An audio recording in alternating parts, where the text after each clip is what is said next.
Okay, you guys, hello. I have finally finished reading the Bhagavad Gita, and I can tell you it is a must read. But then again, before you read it, I think it requires a lot of preparation, because if you just read it without any prior knowledge of what the Gita is and what it can do, and some words and some initial knowledge of yoga, I would say faith that yoga, knowing that yoga is the path, then if you just blindly read the Gita, then I don't think it will be of much benefit. Okay, now that I've finished the Gita, towards the end there was a paragraph that actually stuck with me because it is a very, very true, but I was blind to it for the longest time. So it is in chapter 16, and I will read it. Chapter 16 is called Two Paths, number 13, and it goes, I got this today, they say. Tomorrow I shall get that. This wealth is mine, and that will be mine too. I've destroyed my enemies.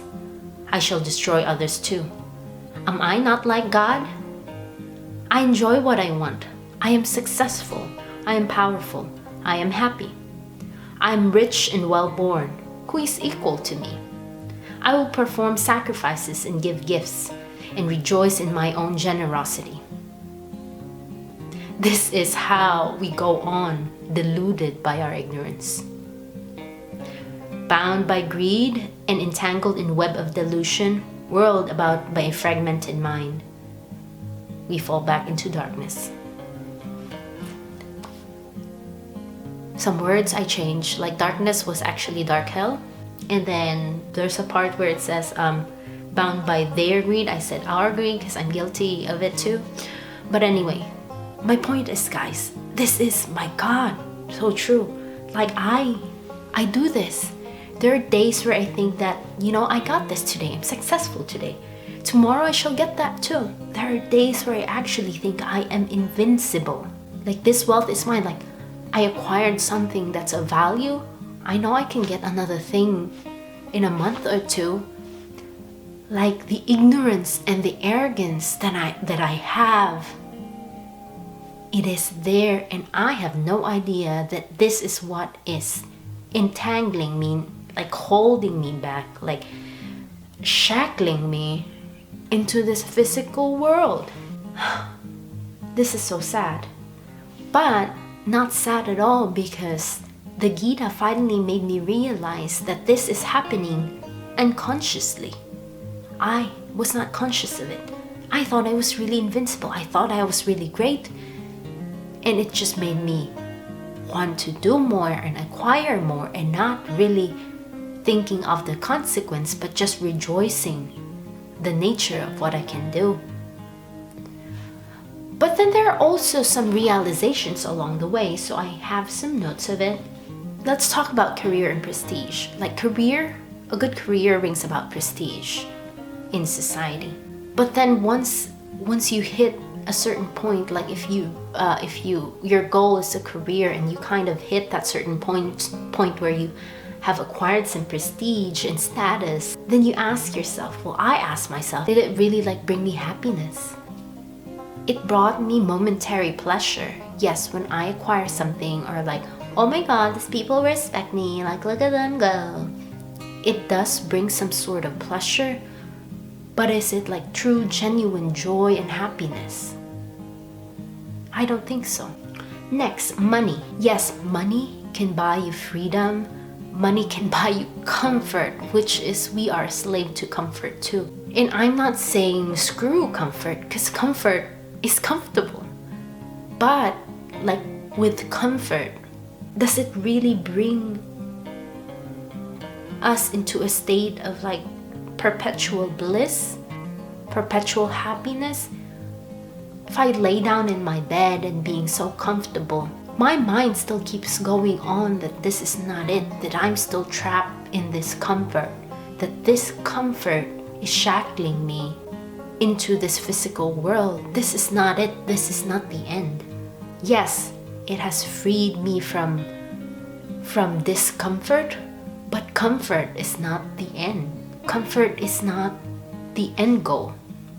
So money bringing comfort and a little bit of freedom to do what I want to do because I'm able to do it now, it is not it. It's not it. It is not it. Okay. I thought about family too. I have a daughter and I love her to death. And yes, there are situations where there are so many things that I want to do, but I can't because I know I have to think of her, take care of her, and actually invest. Not even invest, because investment means you are expecting something in return. No, I put my time and effort just because I love her. And I put that time and effort because I want what's best for her. And this is the greatest thing that happened to me too when I have my daughter, because all throughout my life I thought about putting time and effort to get something back in return.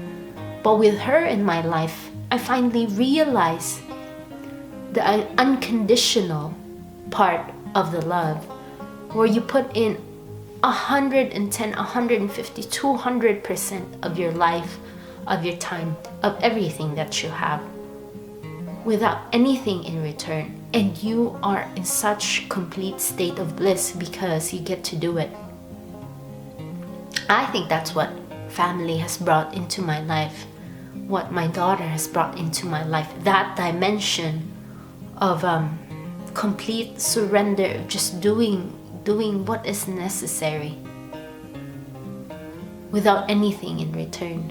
It may take a while for it to sink in, but as a mom, as a parent, it comes naturally. And that I'm really grateful for, because I have my daughter, because I get to mother her. So that's one great thing about being a mom. And yes, in this physical world, family can be like shackles, but this is where I go back into the journey really is not outwardly. I have journeyed outwards. Everywhere I go tends to be a dead end. But the journey always leads me back to going inside. And yes, there are external things that stimulate the journey inside. The journey inside is the real journey, I would say, based on experience. I also want to talk a little bit about responsibility, because this is where I get stuck sometimes. So there's that part of me where I do things because I know I need to. I am responsible for doing things, doing the right things, not because I caused it, not because I'm the one responsible, but because I can respond to it, hence I am responsible. So it's not about who is to be accountable for, who is to be blamed, but because I can do something about it, I have to do something about it. And that's very interesting, because it's just easier to not respond, to just, lift your hands and wash them like, hey, I'm not going to be involved. That's the easiest way for people to do. But to actually take responsibility, to respond because you can,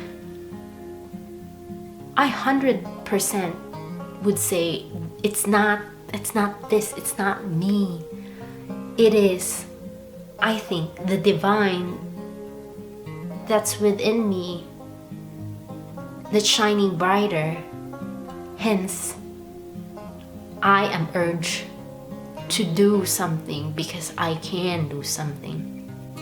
And I'm actually glad that shines through, because it is not me, it is that which is undefinable but there and real. And all I get to do is experience it in action. So yes, guys, that's my experience of the self. And I wouldn't be able to define all of this if I hadn't started this inner journey, if I haven't read the Gita and I haven't delved into going further into this journey. So I am so grateful, and I am so glad I get to share this with you guys. And yes, let us all move forward. Now that I've finished the Gita, and I will always go back to it, my next project would be the Yoga Sutras of Patanjali. So guys, thank you so much. And I hope me sharing with you would also spark some light for you to start your journey. Namaskaram.